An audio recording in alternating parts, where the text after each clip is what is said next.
So, season 2 of How to Train Your Dragon just ended.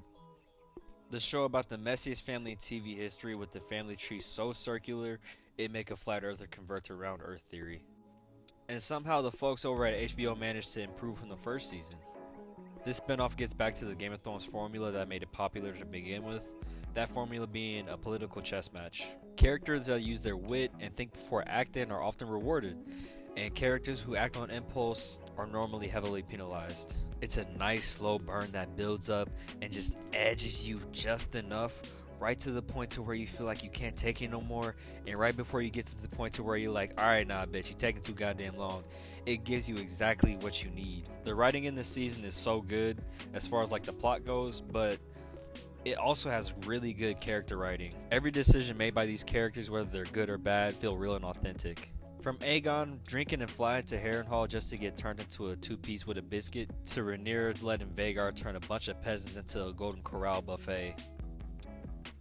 This show really feels like that peak season 1 through 4 Game of Thrones, while still maintaining its own identity. And then, the acting is also amazing.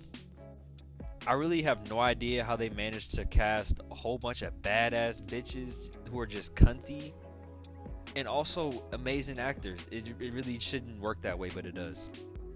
Since I like the character writing so much, I decided to go through the main characters to the story's plot and talk about how they progress throughout the season.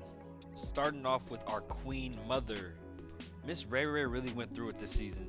The last time we saw Rhaenyra, she had tears in her eyes and she looked like she was about to slap a bitch. And in this season, we see that she's completely disheveled, lips cracked, wig sliding off, and all sorts of dirt and muck all on her face. These little details are so powerful because they show just how distraught she is after losing one of her children. It's the little things like this that really show that the showrunners know exactly what they're doing. It just sets this show apart from anything else that's on right now. Throughout the season, Rhaenyra is constantly having to deal with misogynistic, warmongering, disrespectful ass niggas, and they constantly talk over her, make plans without her knowledge, and she always has to clean up somebody else's mess. Every single man consistently makes things worse for her. And when they fuck things up, they're like, well, we had to do something, my lady. Like, niggas, just sit the fuck down and shut the fuck up. First, Daemon puts a hit out on Aemond. These niggas got the most ghetto names. I can't with this shit. And these dumb niggas can't find him because he's booed up with his old lady. So the rat catcher goes, well, a son for a son, that's good enough, innit? And then chop off the fucking baby king's head. Like, what are you doing? And then the niggas on the Black Council straight up just say, oh, my lady, you have a coochie between your legs. It would feel much more comfortable if there was a dick swinging right in front of us. Even her son starts acting out and talking crazy. I will say that Ray does kind of start losing me towards the end when she starts sending niggas to get fucking clipped in the dragon pit. Her and Jace concoct this plan to find a whole bunch of Targaryen bastard niggas from King's Landing. And these niggas are obviously like, I'm getting flown out and I get to get a dragon? Count me in, nigga, what the fuck? Rhaenyra lines up all these poor people in front of Big Verm, and this nigga just starts to cooking niggas. Now, when Vermithor first started wilding out, I was like, you can't blame him. He probably thought he was being rewarded for being a good boy. So he's like, oh, I'm getting a buffet. I'm such a good boy. But then I watched the episode back, and this nigga Vermithor looks Hugh in the eyes. He sees big Hugh's energy. He sees his aura, and he was like, yeah, you that nigga for real, but I gotta wild out first. I'm kind of hungry. And also, Ray is a bisexual baddie. She's out here eating coochies and shit. Her and Mysaria almost got to hunching before they got interrupted. And honestly, after what Daemon put her through, I don't blame her at all. So throughout this entire season, Ray is constantly struggling with the fact that she has to kill a whole bunch of innocent people. She wants to follow in her father's footsteps because while he was on the throne, he kept the realm in peace. Her situation is like the bombing of Hiroshima. She pretty much has to nuke up a whole bunch of innocent people in order to end the war so that she can sit on the throne and fulfill the prophecy. She knows the decision she has to make, but she just can't quite justify taking that many lives to get something that seems so selfish. Next we have Alicent.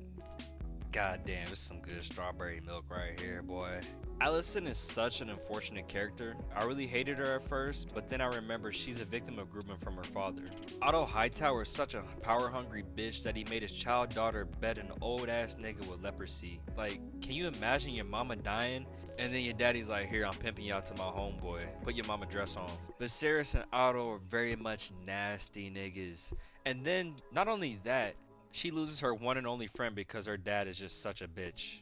What happens to her as a child is not her fault at all, because again, she's a kid that's being groomed by her dad. However, as an adult, she is an active participator in patriarchy.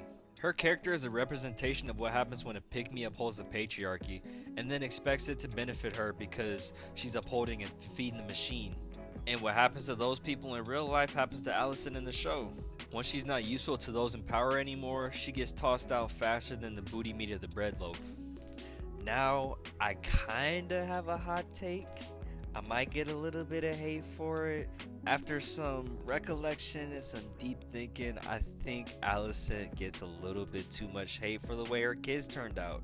I'd argue that if Viserys showed his kids just a little bit of love, Westeros wouldn't be going through a civil war right now.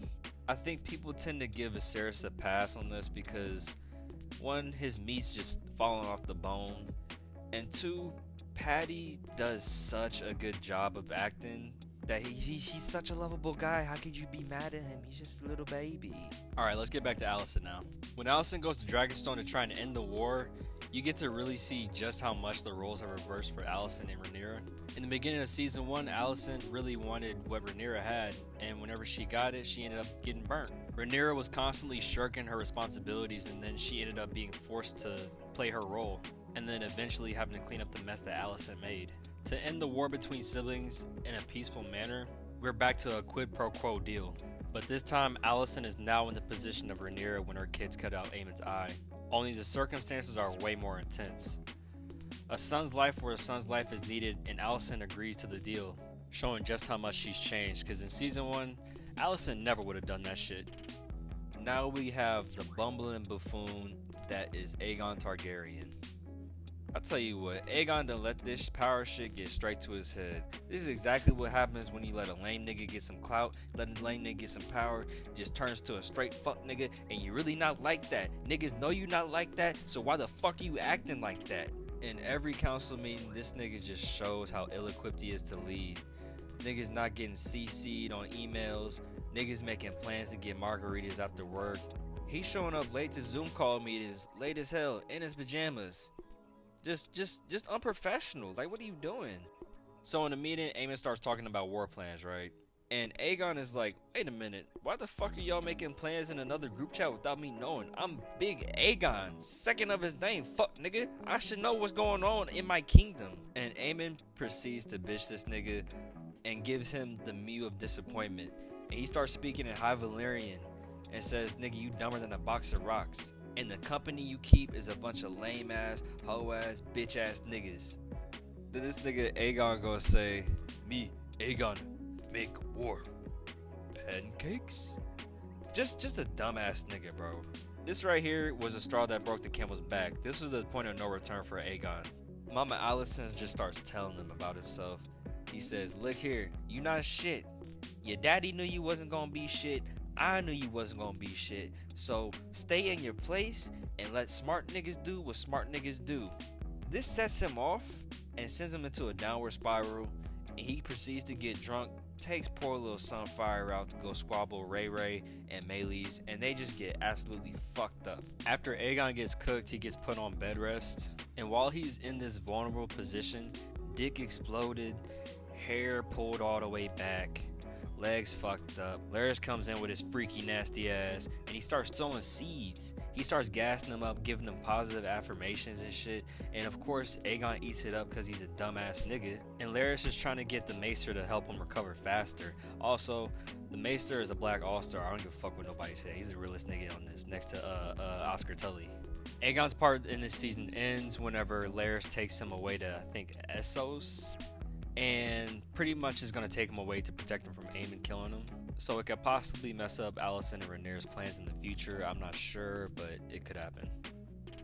Nini and Meleys really went out like some G's. Both of them will be missed. RIP to two bad bitch queens. Going into this season, I kinda had a problem with Maylise, I'm not gonna lie. She had a chance to put them green niggas into the air fryer, but she didn't take it. But she did make up for it by always supporting Ray Ray and always backing her up whenever she needed her to. And she also went toe to toe with Eamon and Aegon and almost came out on top. I'll say this though, after watching Maylise and all of them battle each other, I don't really like the way that they treating these dragons like some Nissan Altimas. Just treat them like some fucking hoopties. These creatures are gods that put up with y'all. And if they really wanted to, they could really wild out and just burn everything to the ground. Like Rhaenys, just cause your husband's out here fucking on black women and coming back to the sisters, coming back home, it doesn't mean that you can just say, fuck it, I'ma kill myself and my dragon too and pretend like I'm dying in honor. Anyways, RIP to two queens, Nini and Lysy. Now that I brought up the adultery of Corlys, it kind of feels right to talk about Corlys and his sons and their relationship. So we find out that Corlys is actually a deadbeat and has two grown-ass bastards that work for him on his ship. He made these two poor boys live in poverty, and now that he lost both of his kids, he's only showing Alan and Adam some love and a little bit of attention when they can actually do something for him. Alan's a big black mandingo motherfucker, and he saved Corlys from dying whenever he went and like crashed out on whatever the fuck he was doing last season. And Corlys starts talking to him and gives him a higher position in the crew because of this. And then Adam gets a dragon and chooses him to be a dragon rider, and this nigga Corlys is still barely talking to him. Adam was probably thinking, oh my god, my dad's actually gonna notice me now. Guess what, nigga? He doesn't. Corlys pretty much says, damn son, you sure did get a nice little upgrade. Good job, fuck nigga. Just like an ain't shit daddy. Adam and Alan deserve so much better, bro, I swear to god. And then if that wasn't enough, the niggas on the High Council start talking shit about the lowborns. They was out there calling them all sorts of mongrels, the hard ER, welfare queens, broke niggas, just all type of other shit, bro. And Jace was the worst with it. This nigga was like, mother, how could you let these dirty, stinky black monkeys ride our dragon? If they get a dragon, mommy, what's to stop them from taking my throne? When he said that, I was just like, hold on, Jace. Slow your roll. Slow your dragons. You got the nerve to call somebody a DEI dragon rider when you benefiting from DEI policies? I feel like there's a message in here, but I just can't quite put my finger on it. Let's get back to Corlys for a second. It was really good to see Alan put his daddy in check. That scene was so powerful because it felt real and just very raw. Corlys has it in his mind that now because he's helping his sons out, that it just completely negates everything that he did and how he neglected them in the past. And when Corlys tells Alan to pick his face up pretty much, Alan just loses his shit. You can feel the pain and resentment that Alan's been carrying throughout his whole life. And you can see on Corlys' face that he just realized how much of a bitch ass nigga he's been. I also think this shit hits a little bit different because they're black. Corlys leaves his dark-skinned black kids in the hood to suffer and live in poverty, while he lays up with his Caucasian wife and spoils the fuck out of his mixed mulatto children. And Adam and Alan have to sit there and watch their brother and sister live the high life while they're in the freezing cold and broke as fuck. Daemon. I kind of feel bad for Day Day, cause like he was on a horrible, bad shroom trip for almost all 8 episodes, but at the same time, he kind of needed to be humbled. Alice really put that nigga in a genjutsu and made all his dead homies tell him how much of a piece of shit he is. And this is really deserved because at Daemon's core, he's a narcissistic child who lashes out whenever he doesn't get his way. He wants to seize the crown while also having Rhaenyra at his side. And I don't know if you know this or not, Daemon, but you can't eat your cake and fuck it too. Or fuck your niece too. Whatever. Bad joke. I'm sorry, y'all. And that right there, ladies and gentlemen, is Daemon's biggest flaw. His lust for power will always outweigh his love for his family. Throughout this season, Daemon is constantly shown that just like his nephew Aegon, he is not equipped to lead a kingdom. But in the case of Daemon is actually good at something. He's a skilled warrior. War is what he's good at. Getting in the good graces of the lords around the land and getting them to bend the knee just isn't in his bag. He just doesn't have the charisma for it because he's a huge asshole. So along with failing miserably at trying to be a diplomat and trying to get niggas on his side, Daemon is on some ayahuasca and he's just losing his mind. This nigga is running around in Luigi's mansion chopping wood and running away from goats and just getting traumatized from all his dead niggas. Now, Some of the decisions that he makes may be due to him being fucked up off of whatever Alice is doing to him, but at the same time, Damon, he's just very brash and doesn't think about shit. Like, this nigga sends the Blackwells to fuck up the other house. I can't think of the name right now. But he sends them to fuck up the other house. And they've been feuding for fucking generations and centuries. And Damon doesn't think that, like, oh, I should probably tell him not to, like, jerk off on headstones and start looting the graves. Because they've been feuding for a while now. And they probably want to get a lick back. This decision leads Damon to later on get bitched by possibly the realest nigga in the show. That nigga being Big Oscar, Mr. Stand on Business. Fuck is you talking about? While Damon going to Harrenhal did make me upset, it's still something that he would do. His ego was way too big for him to know that he's just not built for this shit. Again, it goes back to the writers knowing how to write a good character. His decisions make sense for him, whether they're good or bad. And it takes Damon seeing the vision of the Song of Ice and Fire for him to finally humble himself and kneel to Rhaenyra. He sees that he is a small cog in a machine and he needs to really get in where he fits in so that his future descendant, Dany, can defeat the White Walkers. Next up, we got Big Hughie and this nigga named Ulf, bro. Hugh gets introduced at the beginning of the season and you see him asking Aegon for some coins so that he can continue making weapons for the army. And you really just feel for Hugh because he's just a hard-working blue-collar man that's trying to put food on the table for his family. He wants better things for his wife and his daughter, but his wife really just wants a simple life. He's a really endearing character because he has such big dreams and high hopes for himself and his family, but unfortunately, he loses his daughter to a sickness, so this puts him in the position to where he feels like he has to do something. So when he gets the offer to go to Dragonstone, he takes it. And now we have Ulf. Ulf is shown in a tavern and he's over here talking about some, oh, you know I'm a Targaryen, right? Yeah, it turns out my mama's auntie's nephew's cousin's third cousin was over there hunching on one of them. So, if you really think about it, bro, I should be up in the castle with the other blonde-haired, white-haired niggas. But I'm choosing to be down here because I'm a real-ass nigga. I'm really from the streets. I'm from the struggle. Fuck you talking about? Ulf is one of them niggas that be lying to kick it. Like, niggas know you lying, you not fooling nobody, bro. And the worst thing about people like this is they really be cool deep down, but they just keep making shit up so that they can look cool or whatever. Throughout the season, Hugh, his family, and Ulf are shown enough to where it's like, you start to think that these niggas are gonna end up shaking some shit up or at least mattering in some way. And they do. These niggas become dragon riders. Hughie gets big verm after this nigga just has a fucking family style barbecue and turns hella niggas into baby back ribs, brisket, and burnt ends. And Ulf gets Silverwing. So it turns out this nigga really wasn't lying about being a Targaryen, I guess. Fuck. Ulf wasted no time and starts acting a fool immediately. This nigga was saying, damn, y'all got all this money, but y'all ain't got no lemon pepper wings. Y'all ain't got no Hennessy. You ain't got no bitches, no wenches working the pole, shaking no ass. Fuck is going on? And then on the other hand, Hugh, he seems like he's a man of honor, so I think he may be a good addition to Team Black. But that nigga Ulf, bro, he's so fucking foolish. Just shows his ass anytime he gets a chance to. And I said this earlier, this is exactly what happens when you give a fuck nigga some clout. They start to lose their damn mind. And I know for a fact, whatever plans Ulf is involved with in the future, he's gonna fuck it up in some way. Now, I am Team Black, but I'm a big Aemon stan, I can't lie to you. I really fuck with bro. He started out getting bullied, and after losing his eye, he essentially becomes fucking Sasuke. He's just fueled by rage and the want for revenge. He's really a character that can never really win because his W's are clouded by a slight L. Most of the time it has nothing to do with what he's done. It has to do with somebody else raining on his parade pretty much. Let's go back to the first season for a little bit. So the happiest moment, or what was supposed to be the happiest moment of his life, which was Tamon Vhagar, was pretty much ruined because his cousin said that he stole their dead mother's dragon and he needs to give it back. And at the end of season 1, he doesn't really want to kill his little cousin. He just wanted to scare him a little bit. We've all had this happen before. You're fucking around with your little cousin.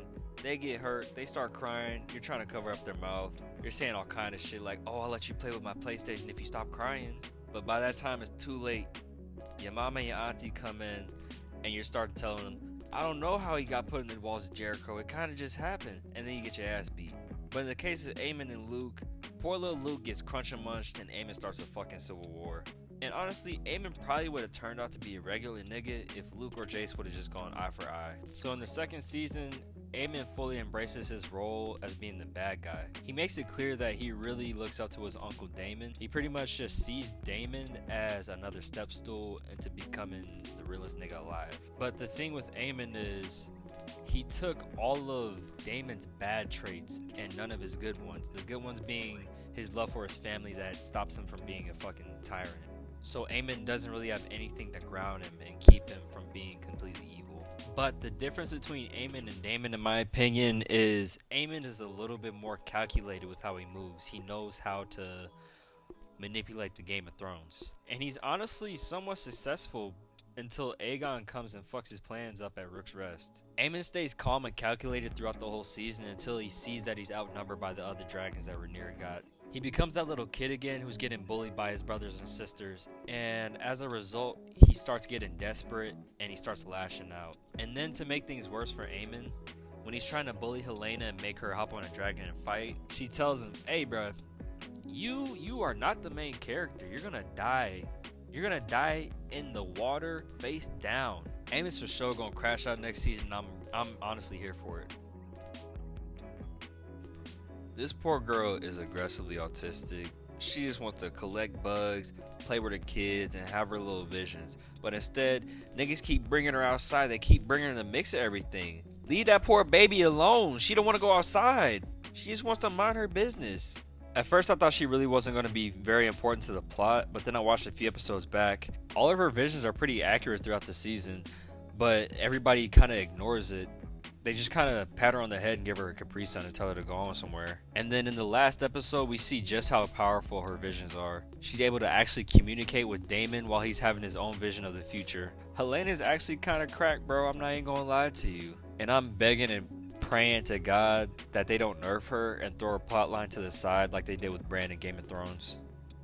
Criston Cole was a real eater. That nigga was eating Alicent's coochie before the High Council meeting, and I know that shit smelled like ashy cockroach knuckles and halibut. Nigga went to the High Council meeting with his dick hard as fuck in his armor. Dick leaking, and it's probably making a little ping noise every time it jumps. Criston Cole is still a worthless ass, bitch-made, petty ass nigga in this season. Anytime anybody asks him, "Hey Criston, what do you think we should do about Rhaenyra?" he just says some shit like, "Y'all can say what y'all want about me, but my ex-wife took my goddamn head and she throwed it through a fucking double-pane window." And everybody's just like, okay. Anybody else have an idea what we should do? So about mid-season, Criston sees just how terrible a dragon battle can be, and he becomes existential dread Barbie. And he's super nihilistic from this point on. He loses the will to live and pretty much just accept the fact that he's fodder in this war. Don't get me wrong, it's still fuck this nigga though. You can be sad all you want, make all the sad faces and puppy faces and shit. Nobody feels sorry for you, bitch. And finally, let's talk about the dragons. I love how all the dragons in this show look different from each other. Dany's dragons were different in color, sure, but they all kind of look like reskins of the same dragon pretty much. It might have to do with the fact that they're triplets, but I don't know. But in them dragons, they all look different from each other. Different color, different sizes, and different horn shapes. It just adds a little bit extra to it for me. They also show little bits of how the dragons bond with their riders. The first scene that comes to my mind is when Rhaenys, Meleys, Sunfire, and Aegon are about to go into battle, and they have a little bonding moment before they go to their deaths. The dragon battles are very violent and they emphasize just how powerful the dragons are. I'm looking forward to seeing more of this in the next season. Hopefully it's done in a way that shows the spectacle of the Dance of the Dragons while also not forgetting about the plot. Season 2 ends with a little montage of all the armies moving into place for the next season. I think episode 8 might have been the best writing and acting out of all the other episodes in this season.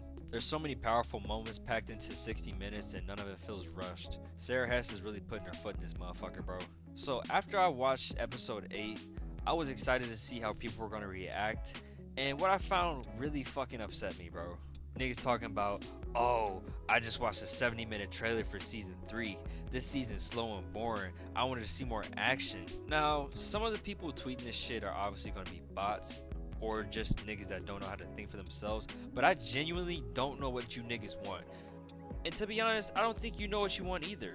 Y'all complain about bad writing and how it ruined Game of Thrones, but when they take the time to actually develop characters and plot, you're upset because there's not enough action?